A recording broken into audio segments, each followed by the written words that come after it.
Dr. Narayana Group of Institutions and I Create Degree College 100% placement. మీ భవిష్యత్తుకి మాది భరోసా. నమస్కారం, welcome to I dream. ధర్మ మార్గం కార్యక్రమానికి స్వాగతం. నేను మీ విజేత.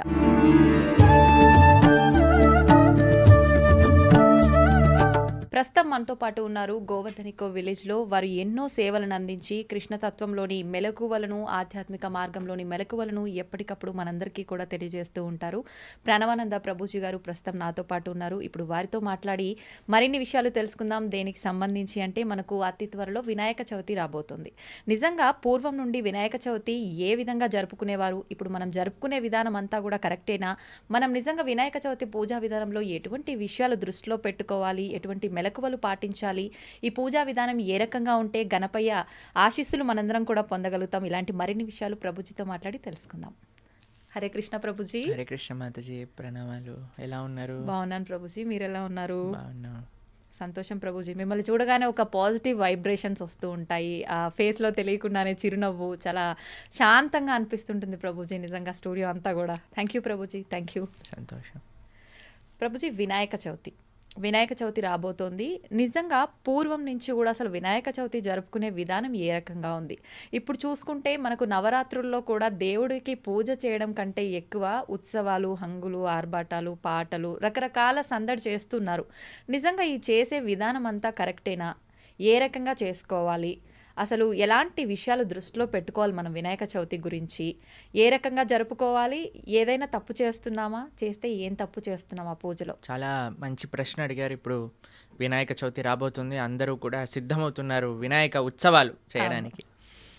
మన సనాతన ధర్మంలో ప్రతి ఒక్క ఉత్సవం కూడా ఎంతో ఆనందంతో, ప్రకృతికి దగ్గరగా, మన భక్తి భావనలు పెంచే విధంగా మన పెద్దలు వాటిని స్థాపన చేశారు. కానీ రోజు రోజుకి మీరు చూసేసరికండి మన యొక్క ఆనందాన్ని దేవుడి పేరు పెట్టి మనం పూజలు, పునస్కారాలన్నీ కూడా చేస్తున్నట్టుగా అనిపిస్తూ ఉన్నది ప్రస్తుత సమాజాన్ని చూస్తే. కరెక్ట్ ప్రభుజీ. మీకు కొన్ని విషయాలు చెప్తాను. నిజంగా మీకు ఆ గణపతి యొక్క ఆశీర్వాదం కావాలి అని అంటే మీరు చేయకూడని పనులేమిటి, చేయాల్సిన పనులేమిటి? మొట్టమొదటిది, ఒక మట్టి ప్రతిమనే మనం ఉపయోగించాలి భగవంతుడి యొక్క ఆరాధనకి. ఇప్పుడు ఆరాధన అనేది షో ఆఫ్ కాదండి. It's not a competition. వీళ్ళు ఇంత పెద్దది తెచ్చారు కాబట్టి నేను ఇంత పెద్దది పెట్టాలి, వాళ్ళు అంత పెద్దది తెచ్చారు కాబట్టి నేను ఇంత పెద్దది పెడతాను, వాళ్ళు ఒక 1 కిలోమీటర్ లైటింగ్ చేస్తారు, నేను 2 కిలోమీటర్స్ లైటింగ్ చేస్తాను. ఇది కాదండి వినాయకుడికి కావాల్సింది. పోటీ కాదు కావాల్సింది. పోటీ నిజంగా పడాలి అని అంటే నేను ఎంత భక్తి శ్రద్ధలతో, నియమనిష్టలతో, తపస్సుతో చేశాను అనే వాటి విషయం పైన పోటీ పడాలి. నిజంగా చెప్పాలి అని అంటే ఎంత సాంస్కృతికంగా చేసుకున్నాము, ఎంత పర్యావరణానికి దగ్గరగా చేసుకున్నాము, ఎంత భక్తి భావనతో చేసుకున్నాము అనేది చాలా ముఖ్యం. ఇప్పుడు మీరు చూస్తారు, నేను ఒక దగ్గర చూశాను, చాలా బాధపడ్డానండి. వినాయక ఉత్సవము అని పైన పెద్ద బోర్డు ఉంది, వెనకాల గణపతి ఉన్నాడు, పూజ జరిగింది, దీపం ఉన్నది, అంతున్నది, కానీ ముందట సినిమా పాటలు పెట్టి డాన్స్ చేస్తున్నారు. ప్రతిసారి జరిగేది ఇదే ప్రభుజీ, నవరాత్రుల్లో కూడా. ఎంత ఎంత ఆశ్చర్యం వేసింది అని అంటే ఒక్కసారి ఆలోచించండి, వెనకాల ఉన్నది ఎవరు? నిజంగా మనకి ఆ భావన ఉంటే గణపతి సాక్షాత్తుగా అక్కడ ఉన్నాడు, ఈశ్వరుడి యొక్క కుమారుడు అక్కడ ఉన్నాడు, పార్వతీదేవి యొక్క తనయుడు అక్కడ ఉన్నాడు అని మీరు భావన చేస్తే ఎంత రెస్పెక్ట్ఫుల్గా ఉంటారండి. ఇప్పుడు మీకు ఒక విషయం చెప్తాను. నేను ఒక సాధువుని మన దగ్గరకు వచ్చినప్పుడే మీరు కొద్దిగా సావధాన అయిపోతారు. ఇప్పుడు మనం ఎలా మాట్లాడాలి, ఎలా కూర్చోవాలి, ఎలా ఉండాలి, మన మాటలన్నీ కూడా అంటారా లేదా? మీరు చెప్పండి. కరెక్ట్. అదే ఒక గణపతి దేవుడు మన ముందు ఉన్నారంటే మనం ఎంత సావధానంగా ఉండాలి, ఎంత భక్తి భావనతో ఉండాలి, ఎంత శ్రద్ధగా ఉండాలి. ఒకసారి మనము ఈ ఉత్సవాలు ఏం చేయాలి అంటే అండి, నాకు చాలాసార్లు మేము ఈ విషయాన్ని ప్రస్తావన చేశాను, మన సంస్కృతి సాంప్రదాయాలను ప్రోత్సహించే విధంగా ఉండాలి. మీకు ఒక విషయం చెప్తాను. మేము చిన్నప్పుడు ఒక ఆలయంలో ఒక కార్యక్రమానికి వెళ్ళినప్పుడు, వెంకటేశ్వర స్వామి బ్రహ్మోత్సవాలకు వెళ్ళినప్పుడు అక్కడ ఒకరోజు హరికథ చెప్పించారనమాట. ఒక లేడీ ఎంత బ్యూటిఫుల్గా ప్రహ్లాదోపాఖ్యానం చెప్పారు, ఎంత బ్యూటిఫుల్గా ధృవ చరిత్ర చెప్పారు అని అంటే I was just mesmerised. 1.5 hours నేను అలానే చూస్తున్నాను అనమాట. దాని తర్వాత ఆవిడతో మాట్లాడాను నేను, అమ్మ మీ టీం అంతా ఇంత బాగా చేశారు. I was in 9th class అప్పుడు. అయితే నేను అడిగాను ఎంత బాగా చేశారు, అసలు ఎక్కడి నుంచి నేర్చుకున్నారంటే మేము మా అమ్మగారు నాన్నగారు వీళ్ళందరూ నేర్పించారండి. అసలు మీరు ఇంకెక్కడెక్కడ పర్ఫామ్ చేస్తారంటే ఇప్పుడు మమ్మల్ని ఎవ్వరూ ఎక్కడికి పిలవరు, ఎప్పుడో ఒకసారి సంవత్సరంలో 2-3 ప్రోగ్రామ్స్కి వస్తే చాలా గొప్ప విషయం. మాకు గుర్తింపే లేదండి. మీకు అవధానాలు తెలుసు, మీకు అష్టావధానం అని చేస్తారు, శతావధానం అని చేస్తారు. తెలుగు సాహిత్యం ఎంత గొప్పగా దాంట్లో ప్రదర్శిస్తారు.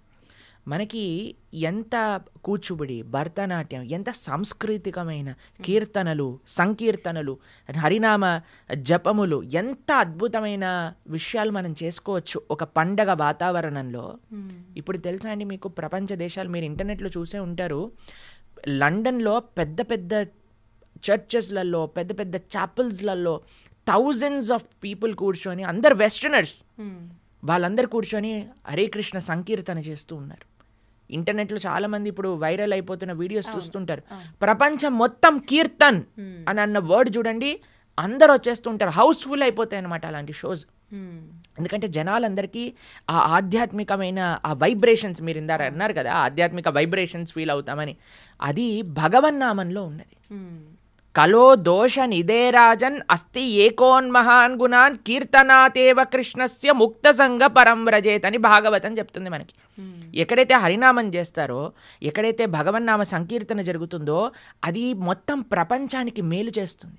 ఆధ్యాత్మిక వైబ్రేషన్స్ మొత్తం స్ప్రెడ్ అయిపోతాయి అన్నమాట. ఇప్పుడు దైవారాధన జరిగినప్పుడు దైవికమైన కార్యక్రమాలు చేయాలి కదండి.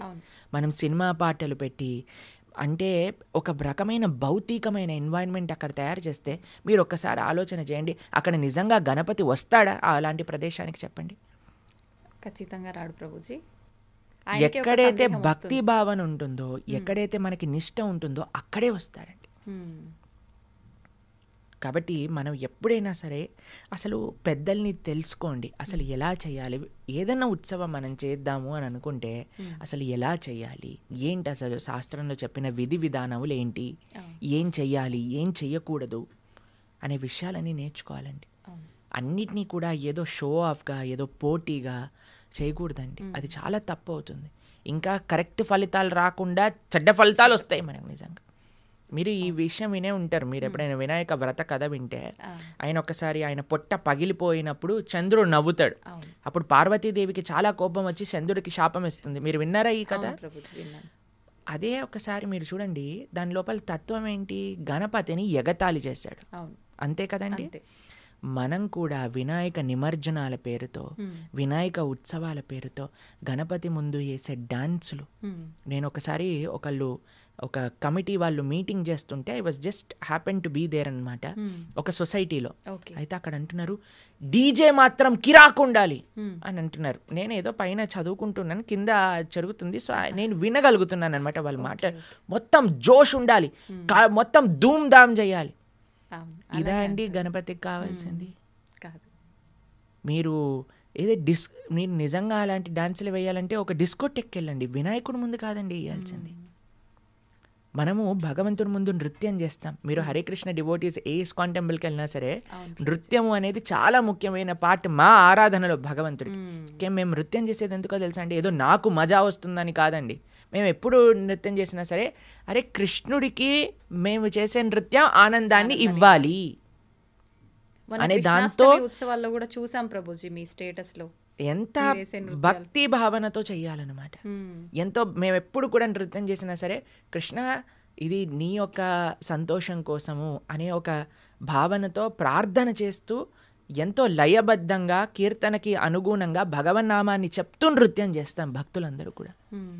అంతేకాని డిస్కోలో వేసినట్టు డాన్సులు వేసి మందు తాగేసి అన్నీ పిచ్చి పిచ్చి గొడవలు పెట్టేసుకుంటూ ఇలా చేసే ఉత్సవం ఎప్పటికీ మంచిది, ఈ సమాజానికి మంచిది చేయదు ఇలా కానీ మీరు చేయటం. కాబట్టి ఒక్కొక్క ఒకేషన్కి ఒక్కొక్క పద్ధతి ఉంటుంది. మనం ఏదైనా దైవారాధన చేసినప్పుడు నేను సీరియస్గా చేయవలసిన ప్రార్థన ఏంటి మీ అందరికీ అని అంటే, సాంస్కృతికంగా చేసుకోండి, ఆధ్యాత్మికంగా చేసుకోండి, భక్తి భావనతో చేసుకోండి. భౌతికం ఆధ్యాత్మికం ఈ రెండింటినీ కలపకండి. ఇంకొక విషయం చెప్తాను. ఏవైతే ఇందాక మనం చెప్తున్నాం కదా మీకు, హరికథలు చెప్పే వాళ్ళని, సంకీర్తన చేసే వాళ్ళని, భగవన్నామ భజన చేసే వాళ్ళని, వీళ్ళని ప్రోత్సహించండి.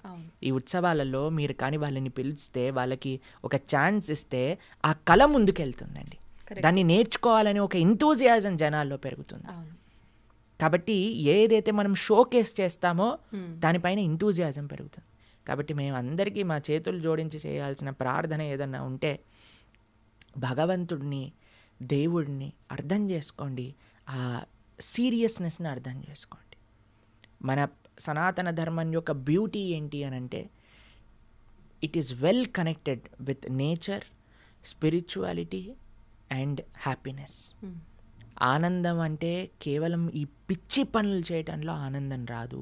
మీరు ఒక్కసారి ఈ ఆధ్యాత్మికంగా చేసుకోండి, పర్యావరణానికి దగ్గరగా ఉండేటట్టుగా చేసుకోండి, చక్కగా సాంస్కృతికంగా చేసుకోండి, ఆధ్యాత్మిక భక్తి భావనతో చేసుకోండి. ఇలాంటి ఉత్సవం మళ్ళీ మళ్ళీ చేసుకోవాలి అనే ఒక భావన మీ లోపల కలుగుతుంది. 110% రాసిస్తాను ఈ విషయం గురించి. కాబట్టి ఈ విధంగా ఏ ఉత్సవమైనా సరే, ఏ పండగ అయినా సరే, మనం కానీ దైవాన్ని సెంట్రిక్గా పెట్టుకొని, దైవానికి ప్రాధాన్యత ఇచ్చి, భక్తికి ప్రాధాన్యత ఇచ్చి మనం కానీ చేసుకోగలిగితే అది చాలా అద్భుతంగా ఉంటుంది. ఎందుకంటే ఇప్పుడు ప్రతి సొసైటీలో చేస్తున్నారు, ప్రతి గల్లీలో చేస్తున్నారు, ప్రతి ఏరియాలో చేస్తున్నారు. మీ అందరికీ మేము చేసే ఒకటే ప్రార్థన, మీ అపార్ట్మెంట్ సొసైటీ అయినా, విల్లా సొసైటీ అయినా, అందరూ కూర్చోండి, ఈ ఉత్సవాలు మనం ఇలా చేద్దాం, సాంస్కృతికంగా చేద్దాం, ఇలా మనం ప్రవచనాన్ని చెప్పిద్దాం, ఇలా మనం సంకీర్తన చేయిద్దాం, ఇలా మనం భజన పెట్టుకుందాం, ఇలా మనం చక్కటి సాత్వికమైన ప్రసాదాన్ని పెట్టుకుందాం. ఇలా కానీ మనం డిసైడ్ చేసుకొని భక్తి భావనతో చేసుకోండి. భావి తరాలు కూడా అరే ఇదా భక్తి. ఇప్పుడు చూడండి, మీకు నెక్స్ట్ జనరేషన్ ఏమనుకుంటారండి, ఉత్సవాలంటే తినాలి, గెంతులెయ్యాలి, ఏదో డమ్ డమ్ డమ్ అని డాన్స్ చేయాలి, ఇదే అయిపోతుందండి వాళ్ళకు కూడా. ఆ భక్తి భావన అనేది నెక్స్ట్ జనరేషన్స్కి రాదు. మీరు ఇలా చేసేస్తే ఇంకా నెక్స్ట్ జనరేషన్ వాడు ఇంకేం చేస్తాడు. కాబట్టి హద్దులు ఆర్భాటాలు చూసుకోకండి, భక్తి భావనకి ప్రాధాన్యత ఇవ్వండి. ఇది మేము చెప్పాల్సిన విషయం. ఓకే ప్రభుజీ, ఇప్పుడైతే నవరాత్రులు జరుపుకుంటున్నాం. వినాయకుడిని ఒకసారి ప్రతిష్ఠించిన తర్వాత, మనం విగ్రహం పెట్టిన తర్వాత. కానీ నేను విన్నంత వరకు నవరాత్రులు కాదు, పూర్వం నుంచి కూడా మనకు వచ్చింది ఒకటే రాత్రి నెక్స్ట్ డే నిమజ్జనం చేయాలని. నిజంగా ఏది వాస్తవం ప్రభుజీ? ఎన్ని రోజులు ఉన్నా సరే మనం కానీ భక్తి భావనతో చేసుకోగలిగితే, ఆధ్యాత్మికంగా చేసుకోగలిగితే అది మంచి ఫలితాన్ని ఇస్తుంది. మీరు ఒక రోజైనా ఉంచండి, 10 రోజులైనా ఉంచండి, కానీ మీరు మాత్రం ఎటువంటి భక్తి భావన లేకుండా చేశారనుకోండి, ఆ ఒక్క రోజు ఉన్న ఫలితం లేదు, 10 రోజులు ఉన్న ఫలితం లేదు. కాబట్టి మనకి ఏ ఉత్సవమైనా గుర్తుపెట్టుకోండి, మన భావన ఏమిటి దాన్ని బట్టి ఉంటుంది. ఈ విషయాన్ని పరిగణన చేసుకోవాలి. మేము చిన్నప్పుడు ఎమరాల్డ్ స్వీట్ షాప్ తెలుసా మీకు? వాళ్ళు చాలా పర్యావరణ ప్రకారంగా ఆలోచిస్తూ ఉంటారు.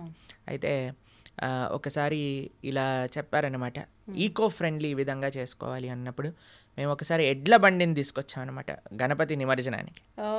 మా అపార్ట్మెంట్లో ఉండే మాకు ఆ ఐడియా వచ్చింది, అరే ఇప్పుడు మనం వెహికల్ తీసుకెళ్ళినా సరే అది పొల్యూషన్ చేస్తుంది కదా అని. మా స్కూల్ దగ్గర ఒక ఎడ్ల బండి వాడు కనిపించాడు. వాడిని అడిగా, మరి వినాయక చవితి నిమజ్జనానికి వస్తావంటే వస్తాను అన్నాడు. అయితే ఎడ్ల బండి పైన వినాయకుడిని కూర్చోబెట్టి తీసుకెళ్ళామన్నమాట. కాబట్టి ఆలోచన చెయ్యండి, మీరు జస్ట్ ఆలోచన చెయ్యాలంతే. ఎంత మనకి ధర్మం అంటే ఏంటో తెలియదా అండి, ఆధ్యాత్మికం అంటే ఏంటో తెలియదా అండి, సంస్కృతి సాంప్రదాయాలు అంటే ఏంటో తెలియదా అండి. ఆ విధంగా ఒక ఉత్సవాన్ని చేసుకోవడానికి ప్రయత్నం చేయండి వీలున్నంత. ఇప్పుడు చూడండి, డిస్కో వీటిని పెట్టడానికి, బ్యాండ్లు పెట్టడానికి, తర్వాత హద్దులు ఆర్భాటాలకు వెళ్ళడానికి ఎంత డబ్బులు వేస్ట్ అయిపోతాయి. ఆ డబ్బుల్ని మీరు మంచి కార్యక్రమాలకి, ఈ సొసైటీ వాళ్ళందరూ కూడా దగ్గరకు వచ్చి మనం ఇంతమందికి అన్నదానం చేద్దాం, మనం ఇంతమందికి చక్కగా ఆలయానికి, ఒక ప్రాజెక్ట్కి ఎక్కడైతే భగవంతుడి యొక్క సేవ చేస్తుందో దానికి డొనేట్ చేయండి, లేదా 10 మందికి అన్నం పెట్టడానికి ప్రయత్నం చేయండి, మంచి కార్యక్రమాలు చేయడానికి ప్రయత్నం చేయండి కదా. అనవసరంగా మన ఎంజాయ్మెంట్కి దేవుడికి ఇచ్చిన డబ్బుల్ని ఖర్చు పెట్టి దాని తర్వాత దానివల్ల పాపం మూట పెట్టుకునే అవసరం లేదు కదండి. అది సంగతి. ప్రభుజీ, వినాయకుడిని రకరకాల ఆకులతో, పత్రాలతో పూజిస్తుంటారు. ఎందుకని ప్రభుజీ అన్ని రకాల పత్రాలతో ఎందుకు పూజించాలి? దేవారాధన చాలా సింపుల్ అండి. చాలా వినాయకుడికి ఆయన ఏనుగు యొక్క ముఖంతో కలిగిన వారు. ఆయనకి మోదకములు, ఉండ్రాళ్ళు, కుడుములు ఇవన్నీ చాలా విశేషంగా ఇష్టం. మీరు చక్కగా ఈ నైవేద్యాలన్నీ కూడా తయారు చేసి భగవంతుడికి, శ్రీకృష్ణుడికి, నారాయణుడికి నివేదన చేసి ఆ నివేదనని గణపతికి పెట్టామనుకోండి, ఇంకా చాలా ఆనందిస్తాడు ఆయన. ఎందుకంటే ఆయన గురించి చెప్తారు, నిరంతరము కూడా గణపతి ఆ శక్తిని, విఘ్న నివారక అనే శక్తిని భగవంతుడి యొక్క ఆశీస్సులతో పొందుతూ ఉంటారన్నమాట.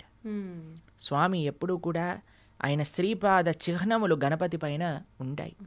అటువంటి గణపతి యొక్క ఆరాధనలో ఈ చక్కటి సాత్వికమైన విషయములన్నీ కూడా భగవంతుడికి నివేదన చేసి ఆ నివేదన అంతా కూడా గణపతికి పెట్టగలిగితే చాలా విశేషమైన ఫలితం వస్తుంది మనకి.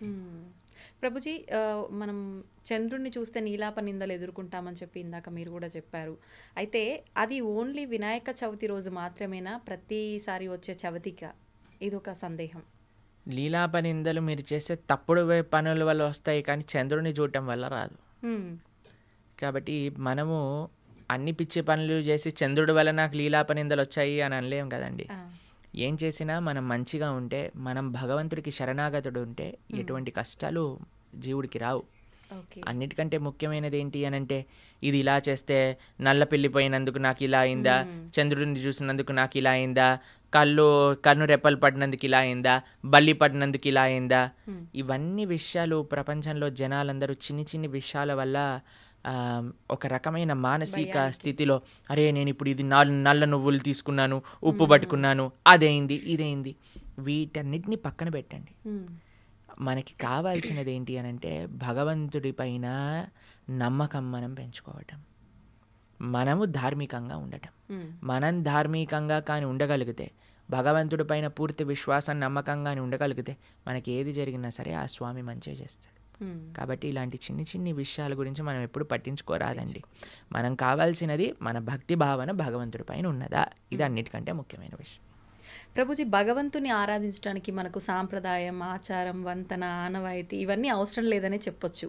కానీ చాలామంది వినాయక చవితి రోజు వినాయకుడిని ఇంట్లో పెట్టుకుంటూ ఉంటారు. కొంతమంది మాత్రం అది మనకు ఆనవాయితీ లేదు, పెట్టకూడదు అని చెప్పి. నిజంగా అలా చూసుకోవాలని అంటారా భగవంతుని ఆరాధించడానికి? స్వామి యొక్క సేవ, భగవంతుడి యొక్క సేవ ఎవరైనా చేసుకోవచ్చండి. ఎవరికి నిష్ట కలిగింటే వాళ్ళు తప్పకుండా భగవద్ ఆరాధన, శ్రీకృష్ణుడి యొక్క ఆరాధన చేసుకోవచ్చు తప్పకుండా. దాంట్లో ఎటువంటి తప్పు లేదు. చాలామంది అంటారు, మేము ఇప్పుడు హరినామ స్మరణ చేయండి, నారాయణుణ్ణి ఆశ్రయించండి అని అంటే, మా ఇంటి సాంప్రదాయం కాదండి అని అంటే. మనము జీవులం, జీవుడి యొక్క స్వరూపం కృష్ణేర నిత్యదాస్, కృష్ణుడి యొక్క నిత్యదాసులం మన యొక్క స్వరూపం. కాబట్టి ఆ స్వరూపం మీకు ఇప్పుడు చూడండి, ఒక కుటుంబంలో మనం ఎన్ని సంవత్సరాలు ఉంటామండి? ఒక జన్మలో కొన్ని సంవత్సరాలు ఒక కుటుంబానికి సంబంధించిన వాళ్ళం, కానీ ఎన్ని జన్మలకో తల్లిదండ్రుడు ఆ శ్రీకృష్ణుడే కదా. కాబట్టి ఆ భగవంతుని ఆశ్రయించడానికి కుటుంబం ఎందుకు మధ్యలోకి వస్తుంది మనకి?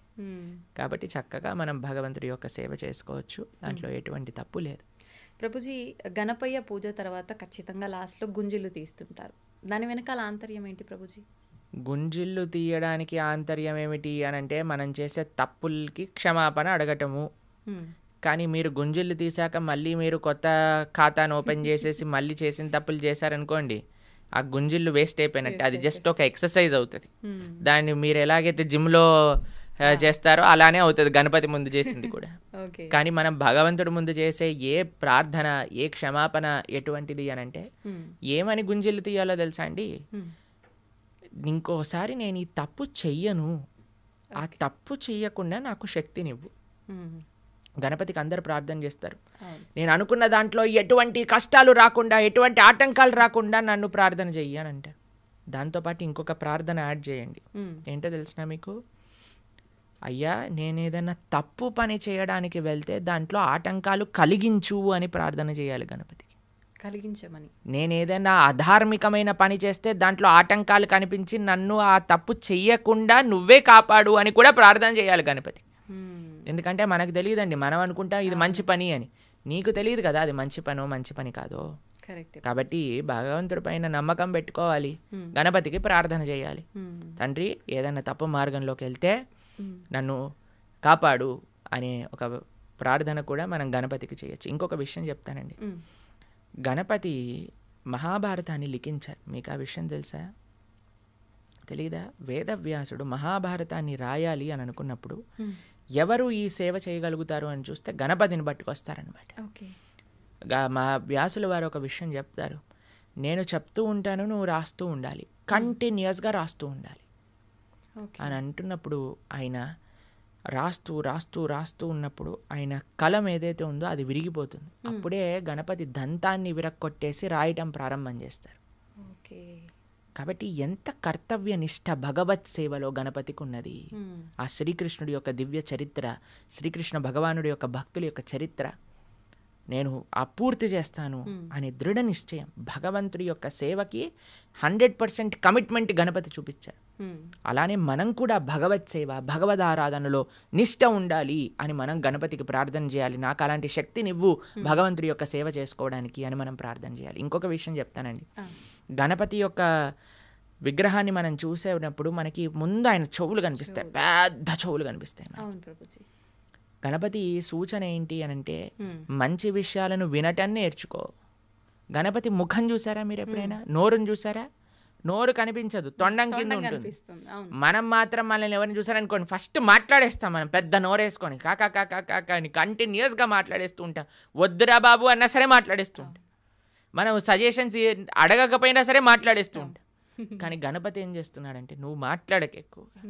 ఈ తగాదాలన్నీ కూడా, ఈ ప్రపంచంలో ఉండే కష్టాలన్నీ కూడా అనవసరంగా మాట్లాడటంలో వస్తూ ఉంటాయి.